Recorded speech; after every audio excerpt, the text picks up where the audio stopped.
My team, it's not just about how we make money. It's also an entire mindset.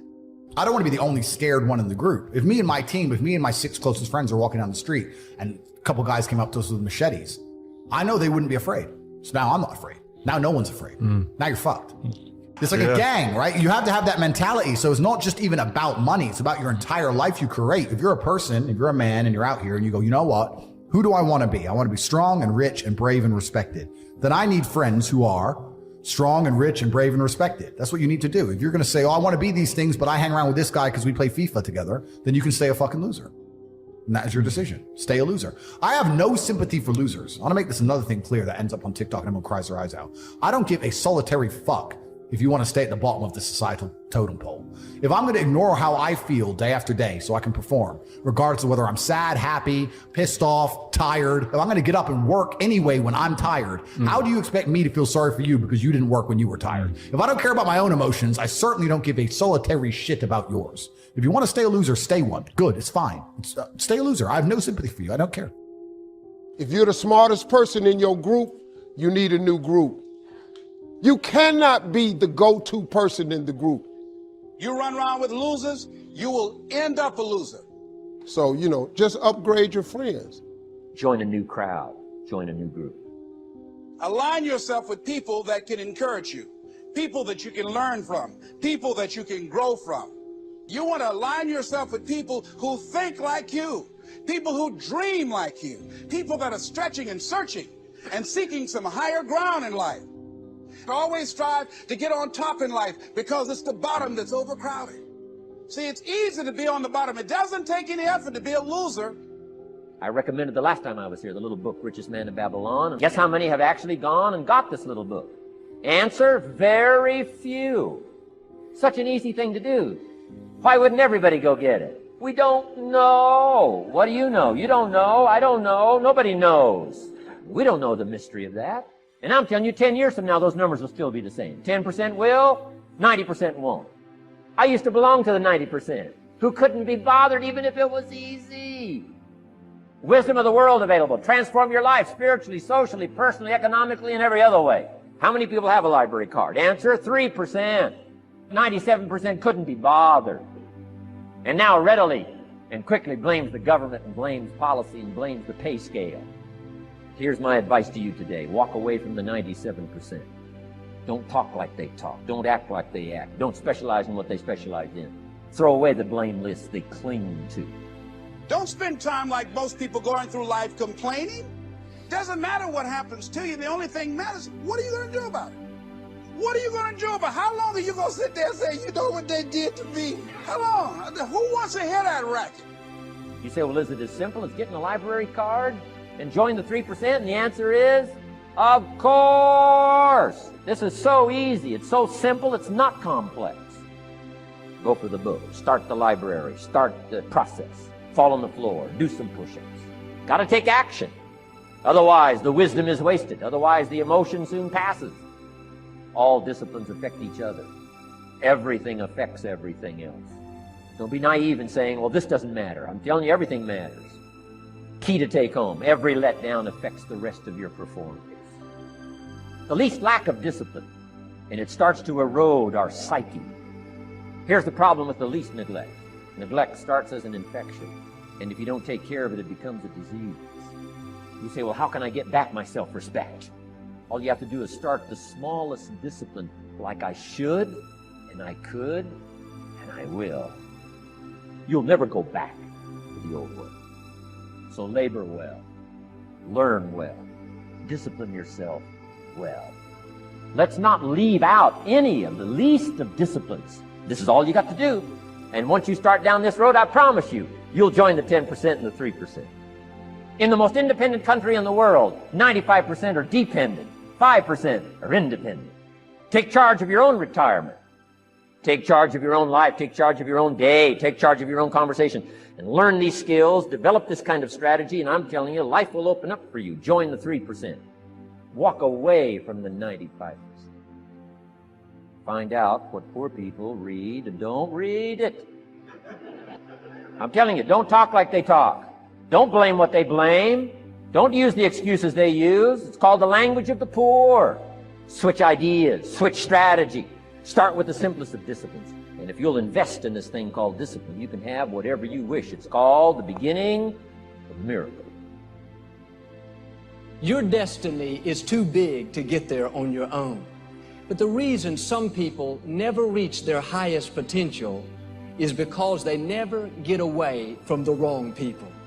You've got to connect with people that understand your destiny. People that can call forth your seeds of greatness. Not people that are always pushing you down, never giving you their approval, no matter how good you do. If you will get the wrong people out of your life, then God will bring the right people into your life. The people that are closest to you, they're with you, but they're not really for you. You're spending all your time and energy on someone that doesn't understand your destiny. I found some people you have to love from a distance. And the scripture says, don't cast your pearl among swine.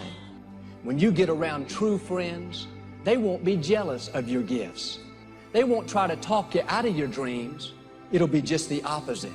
They'll help you develop your pearl. In other words, they'll give you ideas. They'll help push you further along. Your inner circle should be people that celebrate who you are, not someone that's always trying to outperform you, pointing out everything you're doing wrong. And if that's not who's in your inner circle, you need to do like me and gradually start to pull away. It's not the quantity of friends that's important, it's the quality of friends. You can't afford to have people in your inner circle that are saying things like, do you really think you're going to get well? My grandmother died of that same thing. Or I know you're praying that your child will turn around. Seems to me like they're doing worse than ever. See, you need people that will come into agreement with you and release their faith, not people that will tell you what you can't do and release their doubt. You may be around people today that are constantly pulling you down, telling you what you can't become. Understand, it's scriptural to show them the door. I can't accomplish my God-given dreams with you constantly pulling me down. I love you, but I can't have you in my inner circle. I'm going to love you from a distance. Who you have in your inner circle is extremely important. You need to evaluate who's on your team, who you're giving your time and energy to, who you're talking to on the phone so much. Are they building you up or tearing you down? Are they modeling excellence, integrity, generosity, or are they lazy, not going any place in life? No, don't spend your time with people that don't make you better. Some of you don't realize how much that one negative influence is holding you back, how much more you would grow, how much more you would enjoy life if you just make necessary changes. I know people whose lives have been ruined because somebody wasn't good for them. Some of you today, if you don't very kindly and politely show someone the door, they're going to keep you from becoming all God's created you to be. Well, you said, Joel, what if I hurt their feelings? What if they keep you from accomplishing your dreams and making a difference in our generation? And a lot of times we think, I know this person is not a good influence, but if I make a change, I may not have any friends. See, a lot of people put up with a lot of foolishness because they don't want to die by themselves. And yes, you may be lonely for a season, but you never give up something for God that He doesn't give you something back better in return. He'll give you better friends. Friends that don't try to manipulate you into who they want you to be, but they celebrate you and help you become who God's created you to be. That person that's constantly complaining, you don't need that poison going into your spirit. And not hang out with that neighbor that's always discouraged and is always dumping their problems on you, expecting you to keep them fixed. You want to begin to get all the toxic people out of your life. All they can do is just exploit your weaknesses. All they can do is remind you of the mistakes that you've made in the past. Don't get me wrong, I'm all for helping people, but I've also found some people don't want to be helped. They like the attention that it brings them. You spend an hour with them, you feel like you've just run a marathon. Dump their problems, unload all their heartache. But what I'm saying is you cannot spend your whole life trying to pull someone up and expect to fulfill your God-given destiny. You have a destiny to fulfill. You need to surround yourself with people that are not constantly taking something from you, but with people that are putting something into you. As iron sharpens iron, one man sharpens another. Are your friends making you stronger? Are they challenging you to become a better parent, a better giver, a better leader? You cannot soar with the eagles as long as you're hanging out with the turkeys. Relationships that are doing nothing but make you compromise, make you complain. Every time you leave, you're worse than you were before. That's a toxic relationship. Years ago, I used to get my hair cut by this young lady, and she was as nice as could be, but she was extremely negative. Every time I went in there, month after month, she would tell me her problems, how the owners weren't treating her right. Often she didn't have the money to pay her rent, and on and on. Every time I left, I was depressed. It's like this guy I heard about. He was sitting by the side of a bridge, about to jump. A man stopped, ran over and said, "Don't jump, just tell me your problems." 2 hours later, they both jumped. That's the way this young lady was, and I did my best to encourage her. I gave her money. It was never enough. One day, I realized what I'm telling you. I cannot go where God has taken me with her in my life. I'm going to pray for her, but I can't fulfill my God-given destiny putting that poison in me month after month. You too may have to change where you do business, where you shop.